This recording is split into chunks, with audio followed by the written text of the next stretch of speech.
જય શ્રી કૃષ્ણ, રાધે રાધે, નમસ્કાર, પ્રણામ, સ્વાગત છે તમારું આપણી સૌની યુટ્યુબ ચેનલમાં।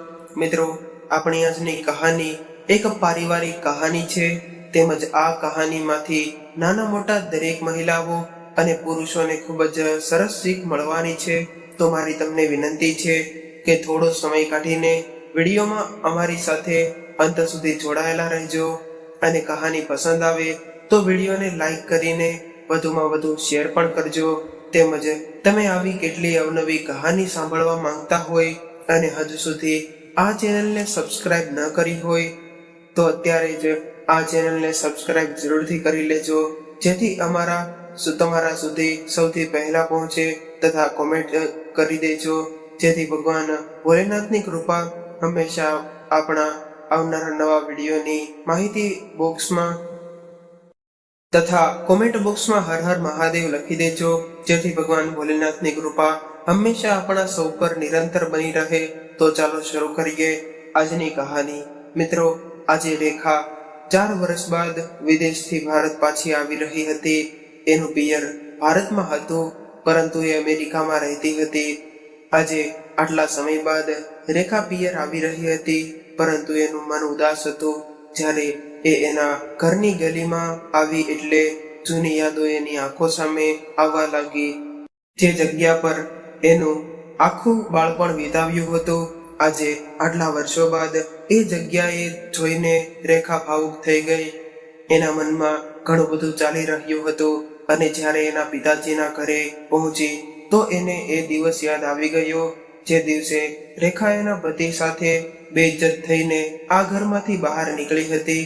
જોકે 4 વર્ષ પહેલા જ્યારે રેખા અને રોહન કોર્ટમાં મેરેજ કરીને ઘરે પહોંચ્યા, ત્યારે એના ભાઈએ એને ખૂબ જ ખરી ખોટી સંભળાવી હતી, અને એને સાથે બધા જ સંબંધો ખતમ કરી દીધા હતા, અને એના માતા પિતાને પણ ગુસ્સે થઈને કહી દીધું હતું કે આજ પછી રેખા સાથે આપણો કોઈ સંબંધ નથી રાખવો, કારણ કે રેખા આજે આપણા માટે મરી ગઈ છે। મિત્રો, રેખાના માતા પિતા હતા, જે એના માટે રેખા ખૂબ જ લાડકી હતી।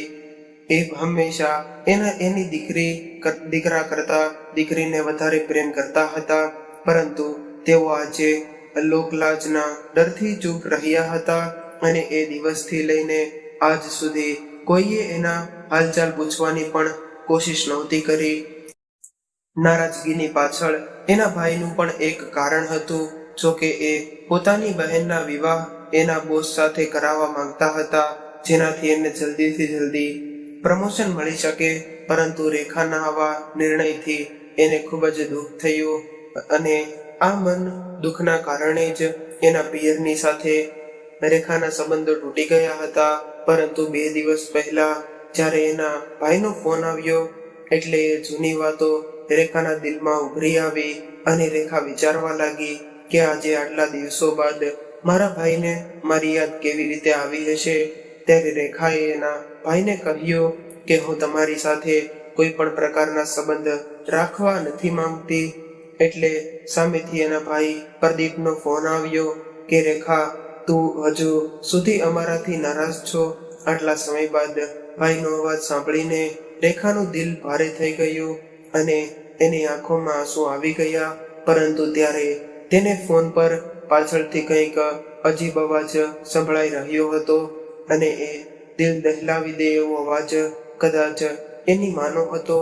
થોડી વાર ચૂપ થઈ ગયા બાદ એનો ભાઈ બોલ્યો કે રેખા, હું જાણું છું કે તું અમારી સાથે વાત નથી કરવા માંગતી, પરંતુ મેં તને એટલું જ જણાવવા માટે ફોન કર્યો હતો કે આપણા પિતાજીનું અવસાન થઈ ગયું છે, અને 1 અઠવાડિયા બાદ એનું 12મું છે, એટલે બની શકે તો તું આવી જાજે।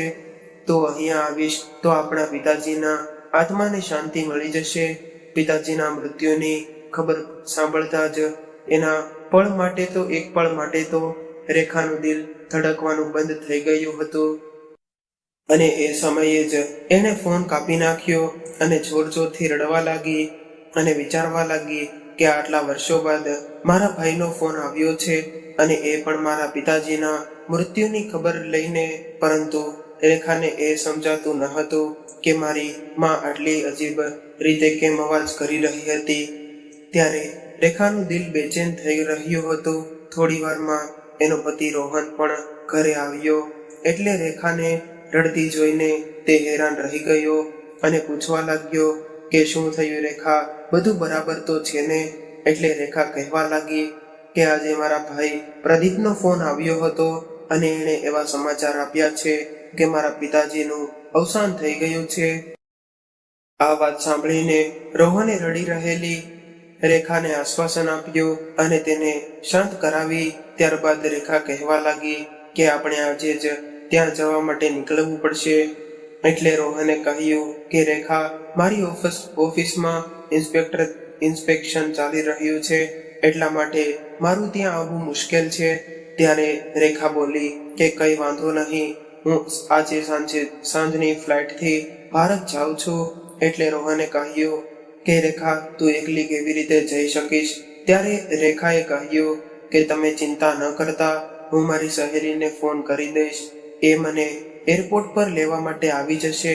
ત્યારે રોહને કહ્યું ઠીક છે, હું તારી ફ્લાઇટની ટિકિટ બુક કરાવી દઉં છું, પરંતુ એક વાતનું ધ્યાન રાખજે કે ત્યાં વધારે સમય નહીં રોકાતી અને જલ્દી જ પાછી આવતી રહેજે. ત્યારે પોતાના પતિની અલવિદા કરીને રેખા ભારત આવવા માટે ફ્લાઇટમાં બેસી ગઈ. પરંતુ રહીને એને એના પિતાની યાદ અને માતાની ચિંતા બેચેન કરી રહી હતી. ત્યારે જ રેખાના મનમાં એના બાળપણની ખાટી મીઠી યાદો આવવા લાગી કે કેવી રીતે બાળપણમાં મારા પિતાજી મારી દરેક નાની મોટી વાતનું ધ્યાન રાખતા હતા. અમારા ભાઈ બહેનમાં જ્યારે પણ લડાઈ થાય ત્યારે મારા માતા પિતા હંમેશા મારો જ પક્ષ લેતા હતા. જ્યારે રેખા આવું બધું વિચારી રહી હતી ત્યારે એના કાનમાં અવાજ આવ્યો કે ફ્લાઇટ અમદાવાદ પહોંચવાની છે, કૃપા કરીને તમારી સીટ બેલ્ટ બાંધી લેજો. આટલું સાંભળતા જ રેખાની આંખોમાં એક ચમક આવી ગઈ અને જ્યારે એણે એરપોર્ટની બહાર નીકળીને જોયું તો એની સહેલી નીતુ હાથ હલાવીને એને બોલાવી રહી હતી. રેખા અને નીતુ બંને ખૂબ જ સારી ફ્રેન્ડ હતી, જેમણે બાળપણ એકબીજાની સાથે વિતાવ્યું હતું. જોકે રેખા વિદેશ ગઈ ત્યારબાદ બંને અલગ થઈ ગઈ હતી, પરંતુ હંમેશા ફોન પર એ બંને એકબીજા સાથે વાતચીત કર્યા કરતી હતી. રેખાના વિવાહ બાદ નીતુના વિવાહ થઈ ગયા હતા અને એના પતિ એક ડોક્ટર હતા. ઘણા વર્ષો બાદ આજે એકબીજાને મળીને એ બંનેની આંખોમાં આંસુ આવી ગયા. ત્યારે જ નીતુએ કહ્યું કે ચાલ રેખા, ગાડીમાં બેસી જા, આપણે પહેલા મારા ઘરે જઈએ. એટલે રેખાએ કહ્યું કે નીતુ, હું તારા ઘરે પછી આવીશ, પહેલા મારે મારી માને મળવું છે. ત્યારબાદ નીતુએ ગાડી સ્ટાર્ટ કરી અને રેખા સાથે વાતો કરતી કરતી એના પિતાજીના ઘરની ગલી પાસે પહોંચી ગયા. ત્યારે જ રેખાએ કહ્યું કે નીતુ, મને અહીંયા જ છોડી દે, આગળ હું ખુદ ચાલીને જઈશ, હવે આપણે કાલે જ મળીશું.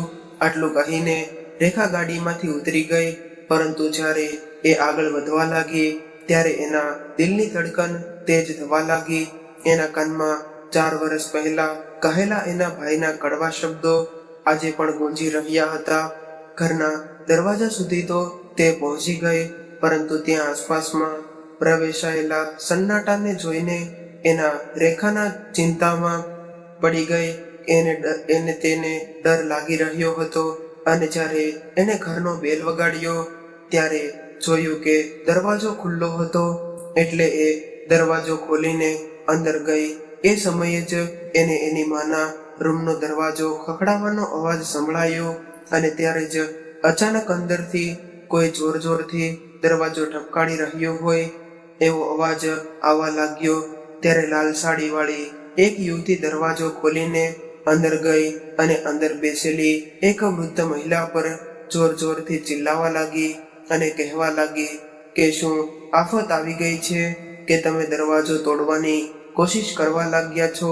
આટલું સાંભળતા જ આ વૃદ્ધ મહિલા ડરના લીધે એક ખૂણામાં બેસી ગઈ. એ વૃદ્ધ મહિલાના વાળ વિખેરાઈ ગયેલા હતા, કપડા પર મેલા હતા અને શરીર તો માત્ર હાડકાનું પાંજરું હતું. આવું દ્રશ્ય જોઈને દરવાજા પર ઉભેલી રેખા હેરાન રહી ગઈ અને તે રડતા રડતા જોરથી ચિલ્લાઈને કહેવા લાગી કે કોણ છો તું અને તારી હિંમત કેવી રીતે થઈ મારી મા સાથે આવી રીતે વાત કરવાની? માં, આ બધું શું થઈ ગયું છે? રેખાનો અવાજ સાંભળતા જ પ્રદીપ એના રૂમમાંથી બહાર આવ્યો અને કહેવા લાગ્યો કે અરે રેખા, તું આવી ગઈ. ત્યારબાદ પ્રદીપ આ લાલ સાડીવાળી યુવતી તરફ ઈશારો કરીને કહેવા લાગ્યો કે આ મારી પત્ની સોનિયા છે અને સોનિયા આ મારી બહેન રેખા છે. ત્યારે સોનિયા બોલી, અરે હું તો તમને ઓળખી જ ન શકી, જોકે આપણે હજુ સુધી ક્યારેય મળ્યા નથી ને, એટલા માટે હું તમને ઓળખી ન શકી. ત્યારબાદ પ્રદીપે કહ્યું કે અરે સોનિયા, તું હજુ સુધી અહીંયા ઊભી છો, રસોડામાં જા અને રેખા માટે ચા પાણી લઈને આવ. કેટલી દૂરથી આવી છે મારી બહેન. પરંતુ ત્યારે પોતાની માની આવી હાલત જોઈને રેખા હજુ સુધી સ્તબ્ધ હતી. ત્યારબાદ પ્રદીપ આંસુ વહેડાવીને કહેવા લાગ્યો, જોને રેખા, બધા જ મુસીબતોના પહાડ આપણા પર તૂટી પડ્યા છે. આ બાજુ પિતાજીનું અવસાન થયું છે અને માની આવી હાલત થઈ ગઈ છે. ત્યારે રેખાએ કહ્યું કે માને શું થયું છે અને તમે એને રૂમમાં બંધ શા માટે કર્યા છે? એટલે પ્રદીપે કહ્યું કે રેખા, માનું માનસિક સંતુલન બગડી ગયું છે. બીમારી તો એ પહેલેથી જ હતા, પરંતુ પિતાજીના ગયા બાદ એ પાગલો જેવું વર્તન કરવા લાગ્યા છે. હવે તો એ ભોજન કર્યા બાદ પણ ભૂલી જાય છે કે એણે ખાધું છે કે બાકી છે. ક્યારેક ક્યારેક તો દિવસમાં કેટલીક વાર નહાઈ લે છે અને ક્યારેક નહાયા બાદ કપડાં પહેર્યા વગર જ આવતા રહે છે. અને હદ તો ત્યારે થાય છે જ્યારે એ કોઈ પણ સામાન ઉઠાવીને અમારા ઉપર ફેંકવા લાગે છે. હવે તો તું મને એ જણાવ કે આને અમે લોકો રૂમમાં બંધ ન કરીએ તો શું કરીએ? ત્યારે રેખાએ કહ્યું કે હું મને મળવા માંગુ છું. ત્યારે પ્રદીપે ના પાડી હોવા છતાં પણ રેખા પોતાની માના રૂમમાં જતી રહી. ત્યારે જ એની માં ચિલ્લાવા લાગી કે નીકળી જા, તું અહીંયાથી કોણ છો? મારી પાસે નહીં આવતી. આવું સાંભળીને કહીને એની પાસે પડેલા ગ્લાસનો તેણે રેખા પર ઘા કરી દીધો. ત્યારે પોતાની માની આવી હાલત જોઈને રેખા સુન્ન રહી ગઈ અને કશું સમજાતું ન હતું કે આખરે મારી માં આવી હાલતમાં કેવી રીતે પહોંચી ગઈ. એની આંખોમાંથી આંસુ આવી રહ્યા હતા. ત્યારબાદ ધીરે ધીરે એ પોતાની માં તરફ ગઈ અને કહેવા લાગી કે માં, હું રેખા છું, તમારી દીકરી છું. રેખાનો અવાજ સાંભળતા જ વૃદ્ધમાં થોડી શાંત થઈ અને રેખાએ જોયું કે એની માના ચહેરા પર હાથો પર નિશાન હતા, જે રેખાના મનમાં ઘણા બધા પ્રશ્નો ઊભા કરી રહ્યા હતા. ત્યારે જ એની માં કહેવા લાગી કે મને ભૂખ લાગી છે, મને કંઈક ખાવાનું આપ. એટલે પ્રદીપ બોલ્યો કે રેખા, જોયું ને, તે માં ખાવાનું ખાઈને પણ ભૂલી જાય છે અને ફરીથી એવું કહેવા લાગે છે કે મારે ખાવું છે. એટલે બીજા લોકોને એવું લાગે છે કે અમે લોકો આને ખાવાનું નથી આપી રહ્યા. સવારથી અત્યાર સુધીમાં તે 2 વાર ભોજન કરી ચૂકી છે. ત્યારે રેખાએ કહ્યું કે અરે 2 વાર ખાઈ લીધું છે તો શું થયું? એને ફરીથી ભૂખ લાગી હશે. આવું કહીને રેખા તરત જ રસોડામાં ગઈ અને એની મા માટે થોડું ખાવાનું બનાવીને લઈ આવી અને ખૂબ જ પ્રેમથી પોતાની માને ખવડાવવા લાગી. થોડો પ્રેમ મળતા જ તેની વૃદ્ધમાં શાંત થઈ ગઈ અને તે ભોજન કરીને સંતુષ્ટિ મહેસૂસ કરી રહી હતી, પરંતુ માં કંઈ બોલતી ન હતી. ત્યારબાદ રેખા તરત જ બહાર આવી ગઈ અને જોરથી રડવા લાગી. એનાથી એની માની આવી હાલત જોવાતી ન હતી. ત્યારે એનો ભાઈ બહાર આવ્યો. એટલે રેખા એને પૂછવા લાગી કે ભાઈ, શું તમે માને ડોક્ટર પાસે લઈ ગયા હતા? માની હાલત આટલી ખરાબ છે તો એને કોઈ સારા ડોક્ટર પાસે ઈલાજ કરાવવો જોઈએ. ત્યારે પ્રદીપ પોતાની આંખોમાંથી આંસુ વહેડાવીને કહેવા લાગ્યો કે મેં માને ઘણા ડોક્ટરોને બતાવ્યા છે, પરંતુ એમણે માના ઈલાજનો ખર્ચો ઘણો મોટો બતાવ્યો છે અને મારી પાસે એટલા પૈસા નથી. એટલે રેખાએ કહ્યું કે પ્રદીપ, આપણા પિતાજીએ પણ કંઈક બચત કરી હશે ને, થોડા પૈસા તો એ દઈને ગયા હશે ને. ત્યારે પ્રદીપ કહેવા લાગ્યો કે પિતાજીએ તો પોતાની બધી જ બચત વેડફી નાખી હતી અને એમણે એની એફડી અને બધી જમીન તો તારા નામે કરી દીધી છે. મારા હિસ્સામાં તો ફક્ત આ મકાન આવ્યું છે અને તેની 2 દુકાન પણ એમણે માના નામે કરી દીધી છે. પિતાજીએ તો મારી સાથે એવો વ્યવહાર કર્યો છે કે હું તો એનો દીકરો જ ના હોય. આટલું બોલતા બોલતા પ્રદીપના હૃદયની કડવાહટ સામે આવવા લાગી અને પોતાના ભાઈની આવી વાત સાંભળીને રેખા તરત જ કહેવા લાગી કે મારે એની સંપત્તિમાંથી કંઈ નથી જોતું. બસ તું આપણી માનો સારી રીતે ઈલાજ કરાવ. મારી માં ઠીક રહેશે તો જ મને ખુશી મળશે. રેખાની આવી વાત સાંભળીને પ્રદીપ અને એની પત્ની સોનિયાની આંખોમાં ચમક આવી ગઈ. જેવી રીતે કે એના મનની બધી જ ઈચ્છાઓ પૂરી થઈ હોય. ત્યારે જ પ્રદીપ બોલ્યો કે રેખા, મને તારી પાસેથી આવી જ આશા હતી કે તું એક જવાબદાર બહેન અને દીકરી છો. પિતાજીના 12મા બાદ આપણે વકીલ સાહેબને આપણા ઘરે બોલાવીશું અને તું જમીનના કાગળ પર સાઈન કરી દેજે. ત્યારે પ્રદીપ અને સોનિયાને પોતાની ઈચ્છાઓ પૂરી થતી નજર આવી રહી હતી અને એ મનમાં ને મનમાં એવું વિચારી રહ્યો હતો કે સાથે સાથે બાકી વધેલી સંપત્તિના કાગળ પર મારી પાગલમાના અંગૂઠાના નિશાન લગાવી લઈશ અને રેખાના ગયા બાદ એને કોઈ પાગલખાનામાં એને છોડી મૂકીશ. બીજા દિવસે જ્યારે રેખા પોતાની સહેલીને મળવા જવા તૈયાર થઈ અને બહાર નીકળી ત્યારે જ પાછળથી કોઈએ એને અવાજ લગાવ્યો.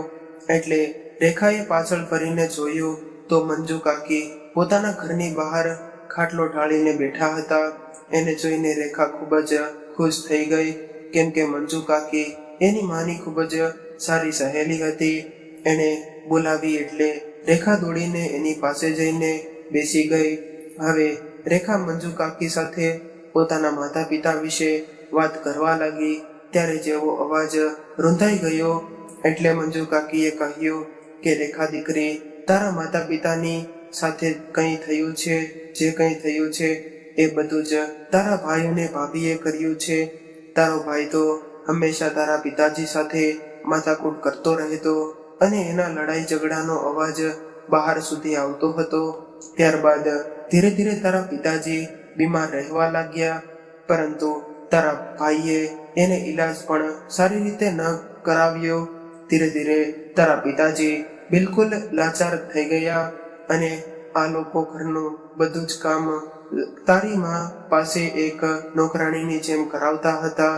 2 દિવસ પહેલા તો તમારા ઘરમાંથી કોઈને મારવા પીટવાનો અવાજ આવતો હતો અને તારી માના રડવાનો અવાજ પણ સંભળાતો હતો.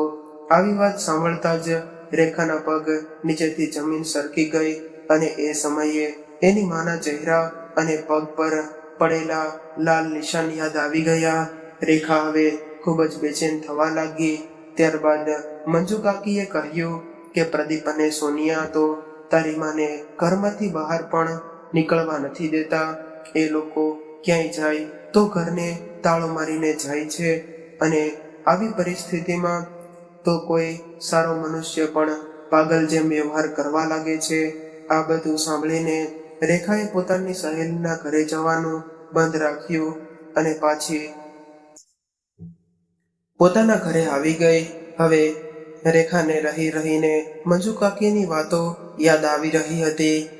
3 દિવસ વીતી ગયા હતા.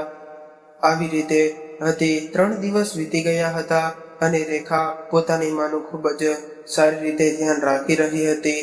પોતાની માને સારી રીતે ખાવાનું ખવડાવતી હતી અને નવડાવતી હતી અને એની સેવા કરતી હતી.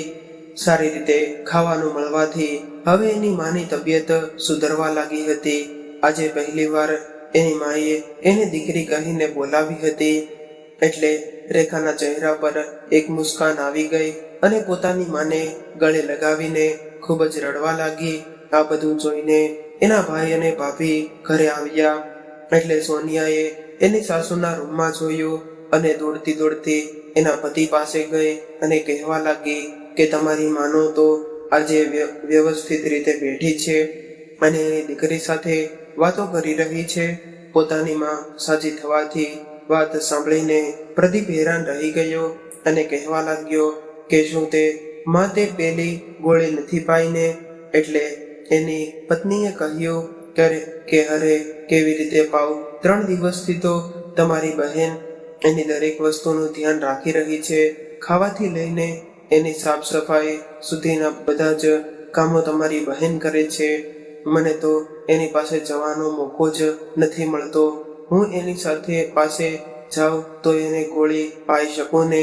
ત્યારે જ પ્રદીપે એક બોટલમાંથી ગોળી કાઢી અને પાણી લઈને પોતાની મા પાસે ગયો અને માનું ધ્યાન રાખવાનો ઢોંગ કરીને કહેવા લાગ્યો કે માં, આ વિટામિનની ગોળી છે અને કદાચ તમે આ ગોળી નહીં પીવો તો તમને કમજોરી આવી જશે.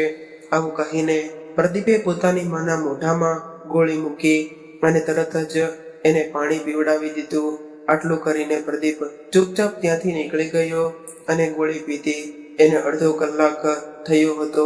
ત્યારે જ રેખાએ જોઈને હેરાન રહી ગઈ કે એની માની હાલત તો પાછી પહેલા જેવી થઈ ગઈ હતી. એ ફરીથી પાગલ થઈ ગઈ હતી. આ જોઈને રેખાને કંઈક સમજાતું ન હતું અને ત્યારે જ એને યાદ આવ્યું કે થોડી વાર પહેલા જ પ્રદીપે મારી માને દવા આપી હતી અને આ વાત ધ્યાનમાં આવતા જ એ તરત જ ઉઠીને રસોડામાં તો ગઈ તો ત્યાં એને એક દવાની બોટલ જોવા મળી. એણે તરત જ એ બોટલનો ફોટો પાડી લીધો અને પોતાની સહેલીના મોબાઈલ પર મોકલી દીધો અને એની સહેલીને જણાવી દીધું કે તું આ દવા વિશે માહિતી મેળવીને મને એ જણાવ કે આ દવા શેની છે. ત્યારબાદ રેખા જ્યારે તેની માના રૂમમાં આવી તો એણે જોયું કે તેની માં સૂઈ ગઈ હતી અને એ સમયે રેખા ખુદને ખૂબ જ લાચાર અને એકલી મહેસૂસ કરી રહી હતી. આજે એને એના પિતાજીની ખૂબ જ વધારે યાદ આવી રહી હતી. પિતાજીને યાદ કરતા કરતા એણે પોતાના પિતાજીની અલમારી ખોલી અને એના કપડાં ઉઠાવીને એ જોઈને પોતાની જૂની યાદોને તાજી કરવા લાગી. અલમારીમાં જોતા જોતા એને નજર એના પિતાની ડાયરી પણ પડી. એણે તરત જ આ ડાયરી ઉઠાવી લીધી અને વાંચવાનું શરૂ કર્યું. એ ડાયરીમાં એના પિતાજીએ રેખા અને પ્રદીપના બાળપણથી લઈને મોટા થવા સુધીની બધી જ યાદો સંભાળીને રાખી હતી. ત્યારે જ એની નજર ડાયરીના એ પન્ના પર પડી કે જ્યાં એવું લખ્યું હતું કે એક પત્ર મારી દીકરીના નામ પર.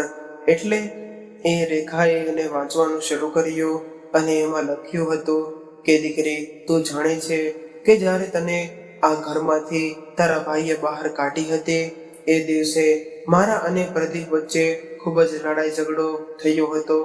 મને માફ કરજે દીકરી. એ દિવસે હું કંઈ ન કરી શક્યો.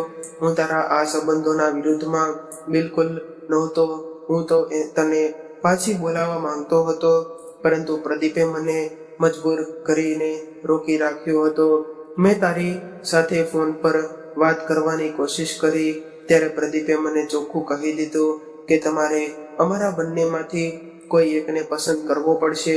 એટલે મારા ચાહવા હોવા છતાં પણ હું તારી સાથે વાત નથી કરી શકતો.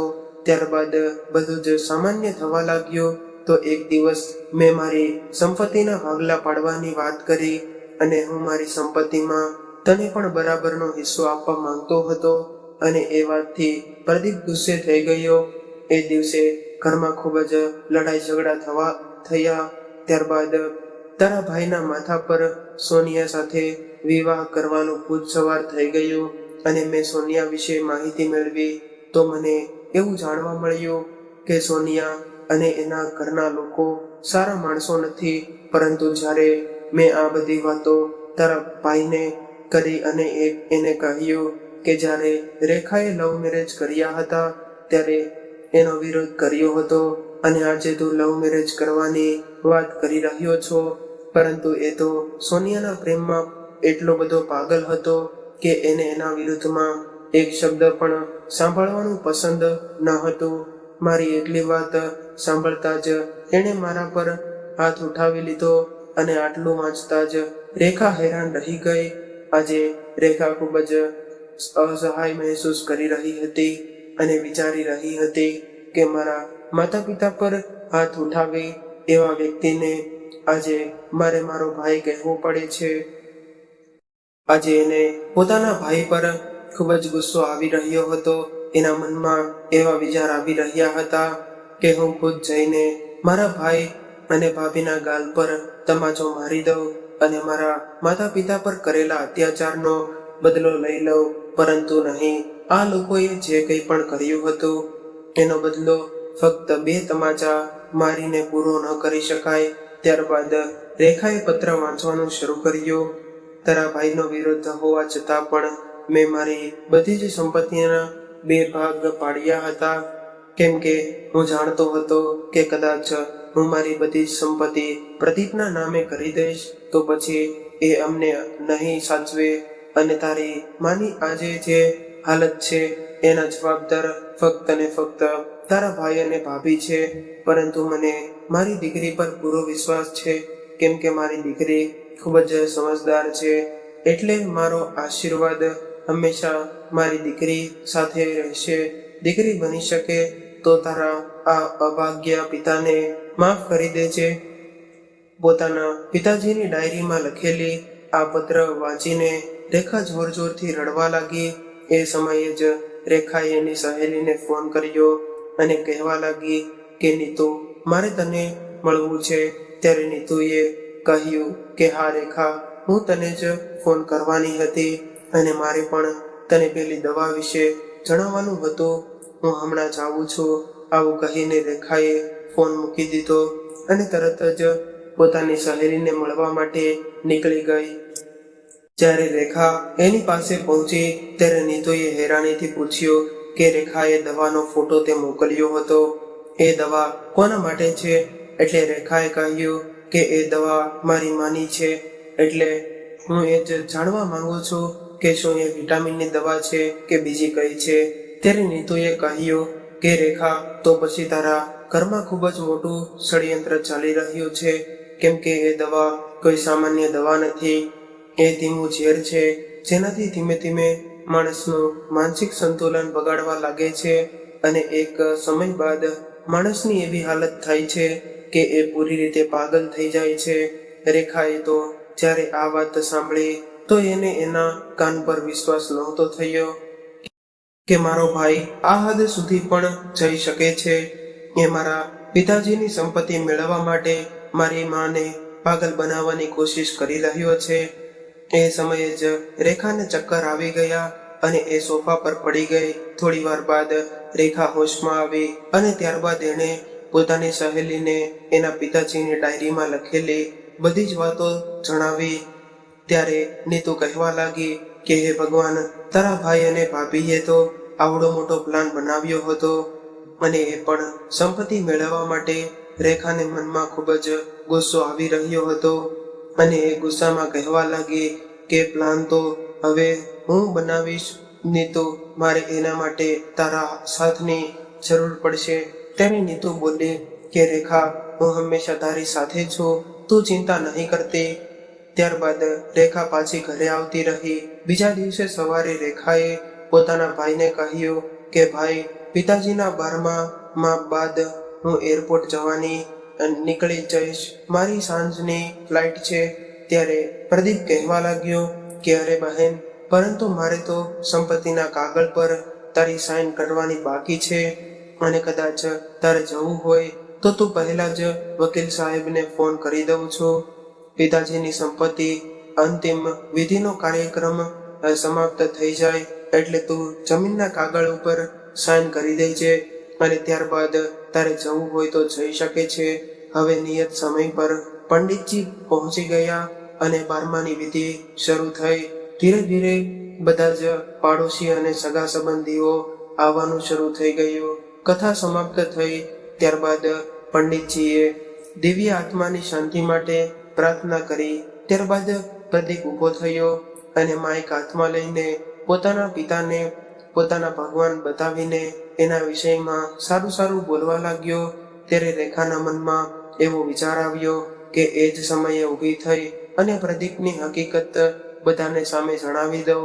પરંતુ એ સમયે રેખાએ પોતાના મન પર કાબુ રાખ્યો અને કદાચ એ કોઈની રાહ જોઈ રહી હતી. આ બાજુ પ્રદીપ બધા જ લોકો સામે સારો બનવાનો ઢોંગ કરી રહ્યો હતો. થોડી વાર બાદ રેખાએ પોતાના પિતાને શ્રદ્ધાંજલિ આપીને બોલવાનું શરૂ કર્યું. ત્યારે એની નજર પ્રદીપ પર પડી. પ્રદીપની સાથે વકીલ સાહેબ બેઠા હતા, જે એના બધા જ દસ્તાવેજો બતાવી રહ્યા હતા. રેખાની આંખોમાં આંસુ હતા. ત્યારે જ એણે દરવાજા તરફ જોયું તો નીતુ એના પતિની સાથે ત્યાં પહોંચી ગઈ. હવે રેખાની હિંમત વધી હતી અને પોતાના પિતા વિશે બોલ્યા બાદ રેખાએ કહ્યું કે મારે તમારી સાથે એક બીજી ખૂબ જ જરૂરી વાત કરવી છે, અને તમે લોકો કદાચ એ નહીં જાણતા હોય કે મારા ભાઈની નજરમાં મારી ઓકાત કેવળ એક જમીનના ટુકડા જેવી છે. રેખાની આવી વાત સાંભળીને બધા જ લોકો હેરાન થઈ ગયા. ત્યારબાદ રેખા કહેવા લાગી કે મારા પિતાજી જે જમીનના નામે કરીને ગયા છે, એ જમીન માટે મને અહીંયા બોલાવવામાં આવી છે. કદાચ એ જમીન મારા નામ પર ન હોત તો મને તો એ ખબર પણ ન પડી હોત કે મારા પિતાજી આ દુનિયામાં નથી રહ્યા. એ સમયે જ એનો ભાઈ પ્રદીપ ઊભો થયો અને ગુસ્સાથી એની તરફ જોવા લાગ્યો. એટલે રેખા કહેવા લાગી કે એ વાત તમારા મગજમાંથી કાઢી નાખજો કે મા બાપની જમીન અથવા તો સંપત્તિ પર દીકરીઓનો હક નથી હોતો. અમે દીકરાઓ તો અમારો હક કેવળ એટલા માટે છોડીએ છીએ અમે દીકરીઓ તો અમારો હક કેવળ એટલા માટે છોડીએ છીએ કેમ કે એના માતા પિતાને કોઈ તકલીફ ન થાય. પરંતુ તમારી આવી હકીકતથી એક વાત તો સ્પષ્ટ થઈ ગઈ કે મારું પિયર હંમેશા માટે ખતમ થઈ ગયું છે, અને જે પાછલા થોડા સમયથી તમે અને તમારી પત્નીએ મારા મા બાપ સાથે જે કંઈ પણ કર્યું છે એના માટે તો હું તમને ક્યારેય માફ નહીં કરું. તમારી એક એક હરકતનો હિસાબ થશે. રેખાને આવું બોલતા જોઈને પ્રદીપ એની પાસે જઈને એને ધમકાવીને કહેવા લાગ્યો કે રેખા, તું જે બોલવા માટે અહીં આવી હતી એ કર અને અહીંયાથી નીકળી જા. અને હવે કોઈ ફાલતુ વાત કરીશ તો એનું પરિણામ સારું નહીં આવે. ત્યારે જ સોનિયા પ્રદીપની પાસે આવી અને એને ચૂપ રહેવાનો ઈશારો કરવા લાગી. અને રેખાએ કહ્યું કે દીદી, તમે અમારા ઘરની વાતો આ બધા જ લોકોની સામે શા માટે ખોલી રહ્યા છો? કદાચ અહીંયા તમે ઘરના લડાઈ ઝઘડા લઈને બેસી જશો તો ક્યાં પિતાજીની આત્માને શાંતિ મળવાની છે? ત્યારબાદ રેખાએ કહ્યું કે અરે વાહ, જે લોકોના કારણે મારા પિતાજી આ દુનિયામાંથી તડપીને ગયા છે એ જ લોકો આજે એની આત્માને શાંતિની વાતો કરી રહ્યા છે. પરંતુ આજે હું ચૂપ નહીં રહું. આખરે બધા જ લોકોને ખબર પડવા દો કે જમીનનો એક ટુકડો મનુષ્યને કેટલો હલકો બનાવી દે છે. ત્યારબાદ રેખાએ પોતાના પર્સમાંથી એ દવા કાઢી અને કહેવા લાગી કે આ જુઓ, આ એ દવા છે જે મારો ભાઈ અને ભાભી મારી માને આપે છે. અને તમને એ જાણીને હેરાની થશે કે આ દવા કોઈ દવા નથી, પરંતુ એક ઝેર છે, જે એવું ઝેર જે મનુષ્યને પૂરી રીતે પાગલ બનાવી દે છે. આટલું સાંભળતા જ પ્રદીપ કહેવા લાગ્યો કે શું બકવાસ કરી રહી છો રેખા? આ બધી તારી ચાલાકી છે અને મને બદનામ કરવા માટે તું આવું બધું કરી રહી છો. ત્યારે રેખાએ કહ્યું કે ભાઈ, તું શાંતિ રાખ, હજુ તો પિતાજીની ડાયરી વાંચવાની બાકી છે. એટલે પ્રદીપ અને સોનિયા ચોંકી ગયા. ત્યારે સોનિયાએ પ્રદીપને ચૂપચાપ ત્યાંથી નીકળી જવાનો ઈશારો કર્યો. અને જ્યારે એ બંને ત્યાંથી નીકળવા લાગ્યા એ સમયે જ પોલીસ આવી ગઈ અને પ્રદીપ તેમજ સોનિયાને પકડી લીધા. હવે રેખા કહેવા લાગી કે કેમ પ્રદીપ, અહીંથી ચૂપચાપ ભાગી રહ્યો છો? જમીન તારા નામે નથી કરવી.